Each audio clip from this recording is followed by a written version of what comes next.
बिस्मिल्लाहिर्रहमानिर्रहीम। दुख भरी दास्तानें।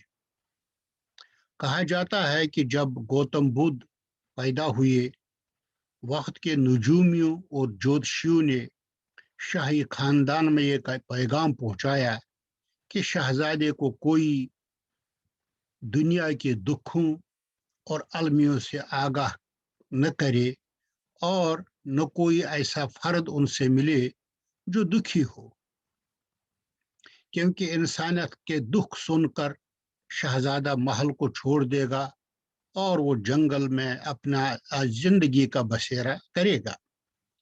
शाही महल से इस तरह का फरमान सादिर हुआ और लोगों ने अपने लब सी लिए, अपने मुंह पर काली पट्टियां बांधी, ताकि कोई ऐसी बात मुंह से न निकले जिससे शहजादे को तकलीफ पहुंचे। और शहजादा अपनी जिंदगी, जो बचपन की जिंदगी से जवानी तक का मरहला, इसी महल के अंदर गुजारता रहा, जहां हर तरफ खुशियां ही खुशियां, रक्स सुरूद की महफिलें हुआ करती थी। और शहजादा क्या जाने कि दुख क्या चीज होती है। लेकिन शहजादा जब अपनी बुलूगत को पहुंचा, बड़ी उम्र को पहुंचा, उसके दिल में यह ख्याल मचलने लगा कि गालिबन दुनिया इतनी ही नहीं है, बल्कि बाहर की भी दुनिया है जहां से लोग मुझे मिलने के लिए आते हैं।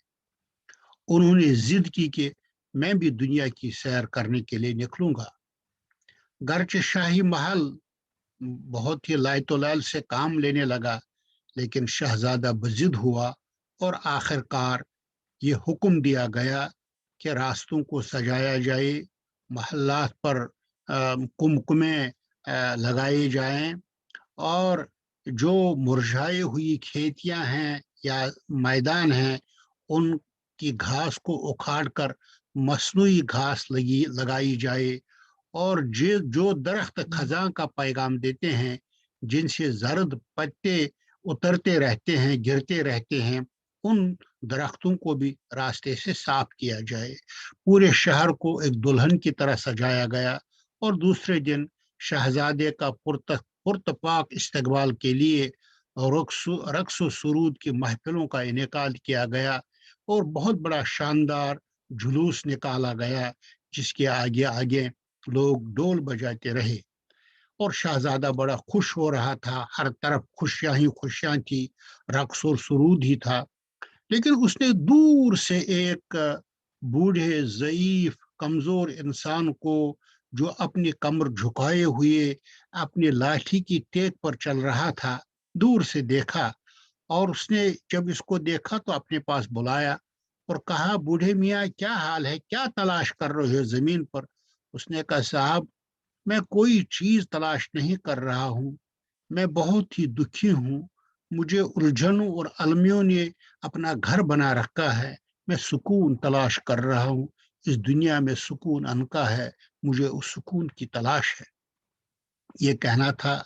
रक्स और सुरूद की महफिलों पर रोक लग गई, जुलूस और डेमोन्स्ट्रेशंस बिल्कुल उन पर ब्रेक लग गई, और शहजादा अपने घोड़े पर, जो दुल्हन की तरह सजाए हुए था, वापस अपने महल की तरफ गया। और रात का वक्त था, जब सब सो रहे थे, तो शहजादा, जो गौतम बुद्ध था, वो अपने महल से निकलकर जंगल और बनियाबास की जिंदगी अख्तियार करने लग गया। कहना मकसद ये है कि अल्लाह ताला ने, क्योंकि उस जमाने में ये होता था कि जो शाही महल, जो फरमान होता था और जो हुक्म पहुंचाने वाले इल्ची और काशिद होते थे, वो पूरी दुनिया में उसका ढुंढोरा पीट रहे थे। लेकिन आजकल भी बहुत सारे इलाके हैं जिनकी खबरें दूर दूर तक नहीं पहुंचती हैं। एक जमाना था कि लोग बीबीसी लंदन सुन रहे थे और इंतजार कर रहे थे, 9 बजने वाले हैं तो बीबीसी लंदन सुना जाए। मगर अल्लाह ताला ने आज की दुनिया को इंटरनेट की सूरत में, फेसबुक की सूरत में, व्हाट्सएप की सूरत में, इंस्टाग्राम की सूरत में और दूसरे जराये के जरिए से हर गूंगे को जबान दी है। आज आप चीजों को छुपा नहीं सकते हैं। ابھی حال ہی میں کشمیر میں یورپین یونین کو مدعو کیا گیا تھا، سیر سپاٹے کے ان کے لیے بلایا گیا تھا۔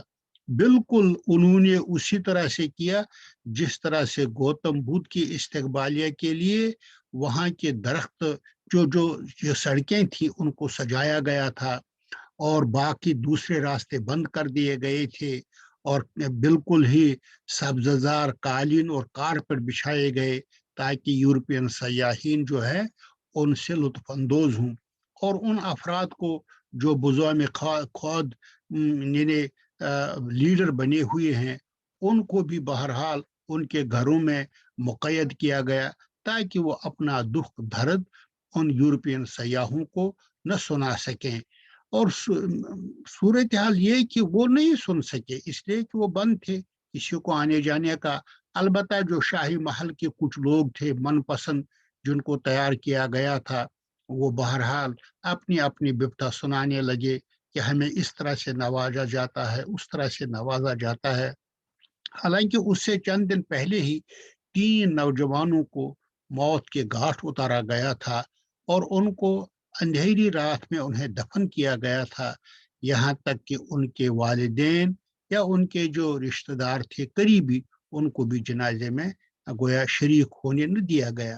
ان کے والدین یا ان کے جو رشتہ دار دوسرے روز اپنا دکھ اور درد بیان احتجاج کر رہے تھے۔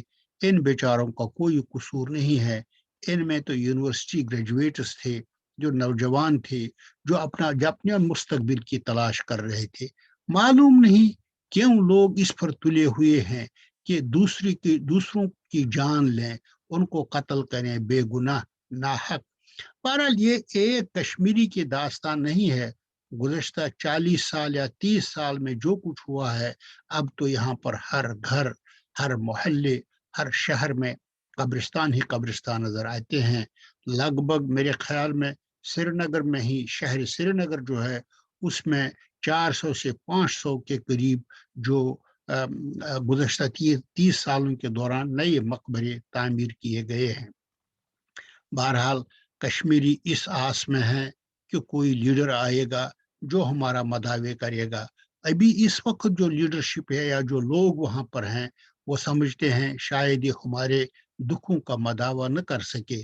وہ بھی گوتم بدھ کی تلاش میں ہے کہ کوئی گوتم آئے جو ہمیں اس مصیبت سے نکالے اور ہمیں بھی جنگل کی زندگی تو نہیں، بہرحال ہم بھی انسانوں کے ساتھ اس دنیا میں رہنا اور جینا چاہتے ہیں۔ لیکن یہ ہے کہ ایک بات ضرور ہے، کشمیری بھی بہرحال اپنے حق سے ہٹنے والے نہیں ہے، وہ اس وقت کا انتظار کر رہے ہیں کہ کوئی نہ کوئی بہرحال مسیحا اٹھے گا، اللہ کا بندہ آئے گا جو ہماری ضرور ہیلپ کرے گا، مگر شرط یہ ہے کہ ان کے اندر عزم صمیم اور جہد مسلسل یہ جو چیزیں ہیں یہ چیزیں تو آنی جانی ہیں۔ انسان تو بہرحال اس دنیا میں پورا اس کے پاس کوئی سرٹیفکیٹ نہیں کہ وہ بالکل ہی 100 200 1000 یہ رہے گا، زندگی تو آنی جانی ہے۔ لیکن بہرحال کشمیروں کا عزم اور ان کا جو ولولہ ہے وہ بھی دیدنی ہے، اس کو برقرار رکھنے کی ضرورت ہے۔ اللہ تعالی ہم سب کا حامی و ناصر ہو۔